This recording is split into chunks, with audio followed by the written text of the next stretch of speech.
Saludándoles atentamente su amigo José Manuel Marmolejo Delgado en nuestro programa Hace algún tiempo en ese lugar de esta gran estación OMV Radio en Ecatepec de Morelos, Estado de México.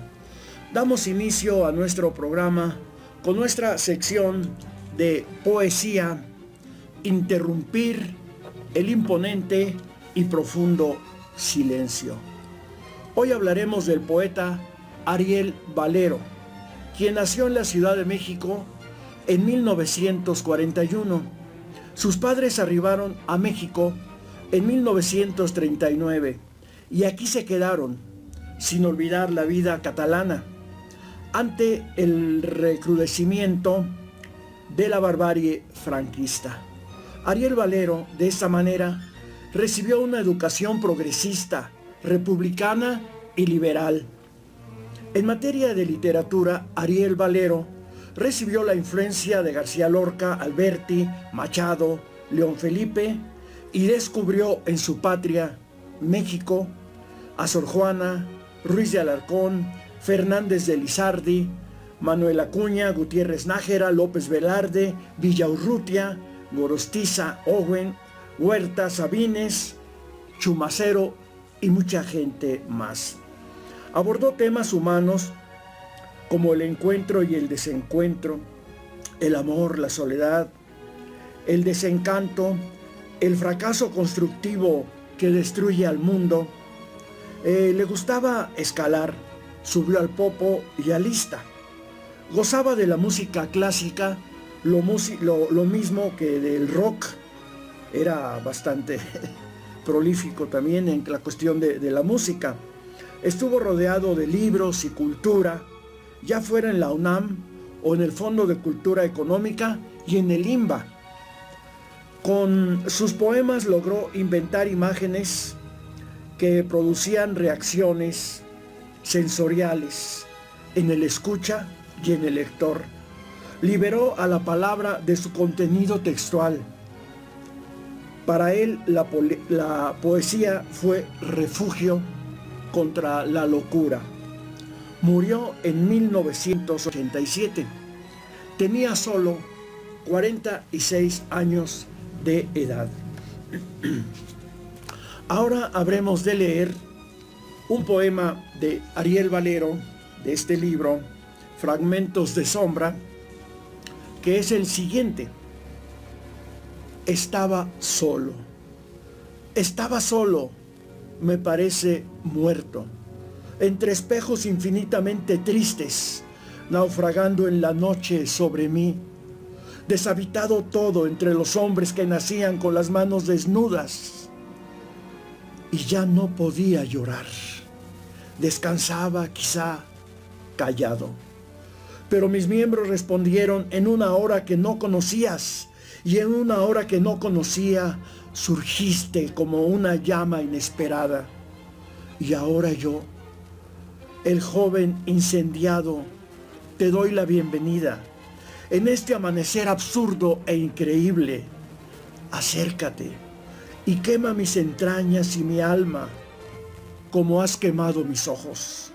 Arde sin pausa, sin volverte débil, llama de cuerpo incendiario, sin cansarte de ese fuego de los hombres que lloran a gritos, porque no han llorado. Pues son las palabras, las letras de Ariel Valero, este gran poeta que desgraciadamente muy joven nos abandonó, pero nos dejó su obra. Ahora nos vamos rápidamente a nuestra temática general acerca de la historia de México, como hemos venido tratando en nuestros programas, la historia del Maximato. ¿Y por qué insistimos tanto? Porque además de que es producto de una investigación que nos costó mucho tiempo y que la fuimos detallando detalle, pues consideramos que es una etapa muy importante que determinó el futuro de nuestra patria, que se empieza a recomponer, ese futuro nefasto de nuestra patria, que se empezó a recomponer apenas hace algunos años. Consideramos que el crimen en contra de Obregón fue un parteaguas histórico cuando precisamente existía una guerra entre la Iglesia Católica y el Estado mexicano. Entonces íbamos en que detienen a Toral, lo torturan, él hace ciertas declaraciones y aquí las hemos leído, pero también detienen a otras 22 personas de manera injusta, sin haber participado realmente en el crimen de Obregón, tratando el gobierno de inculparlos e inculparlas, como acostumbra a hacer. Bueno, entonces ahora vamos a leer las declaraciones ante la policía y ante el Ministerio Público de la esposa de Toral. ¿Cómo fue posible que también a la esposa de Toral la detuvieran cuando ella no tenía nada que ver? Ella se dedicaba a cuidar a sus 2 hijitos y la policía el gobierno quiso inculparla. Bueno, Paz Martín del Campo de León dijo ser originaria de Lagos de Moreno, Jalisco, de 28 años de edad, con domicilio en el número 212 de la Sexta Calle de Sabino, en la colonia Santa María la Ribera, Ciudad de México, dedicada al hogar. Casó con José en enero de 1925 y tenían 2 hijos, Juan José y Esperanza de la Paz. Al principio José trabajó en un negocio de fierros, propiedad de su padre, Aureliano de León, y luego laboró en la escuela San Borja, dando clases de dibujo, que fue dibujante en Excelsior, periódico de donde estamos obteniendo esta información, por lo que tuvo que inscribirse en el sindicato de ese diario, pero dejó esa actividad debido a que en un mes solo ganó 5 pesos. Eran unos explotadores ahí en el Excelsior. Combinaba sus clases haciendo dibujo de patentes y marcas en un despacho de la calle de Capuchinas. Solo tenía algunos amigos de confianza, como Manuel Horta y otro que le apodaban Pita, con quienes jugaba fútbol en el Club Alvarado. Que su esposo era católico pero no fanático. Bueno, pues no fanático si por la religión mató, pues como que no era fanático, ¿no? Pero bueno, de buen carácter, y ella no creía que su marido hubiera matado a Obregón. No figuraba en ningún asunto político.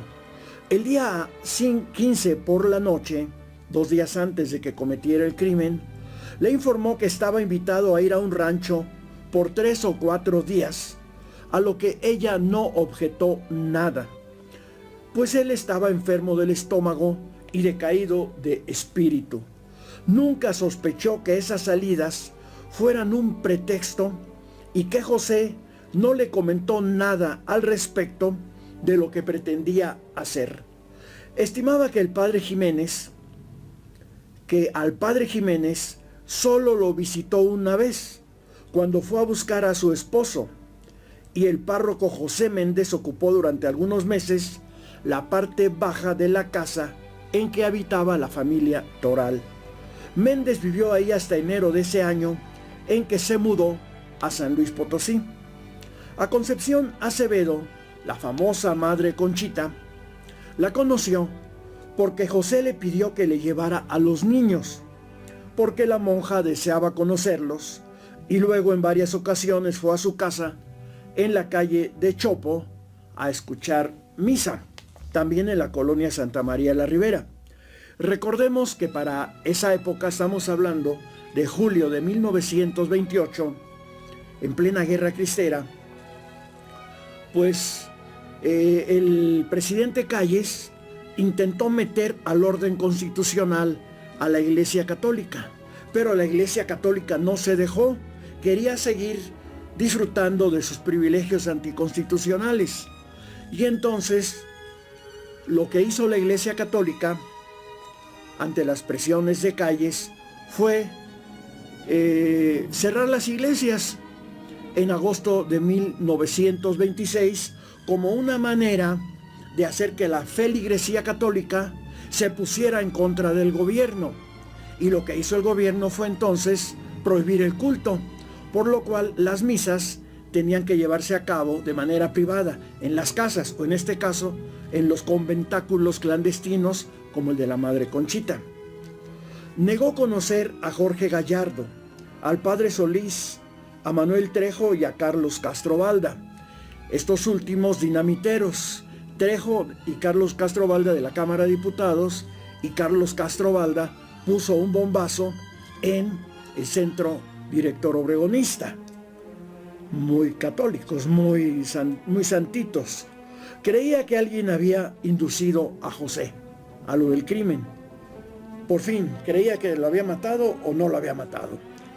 Su esposo era de carácter dócil, llevable, manejable, sugestionable, que cuando andaban de novios, un hombre mayor manipulaba a José. Aseguró que Toral carecía de pistola. Dijo que el padre Jiménez, después del rosario, daba unas pláticas en la casa de la viuda de Altamira, a quien llamaban Lulú.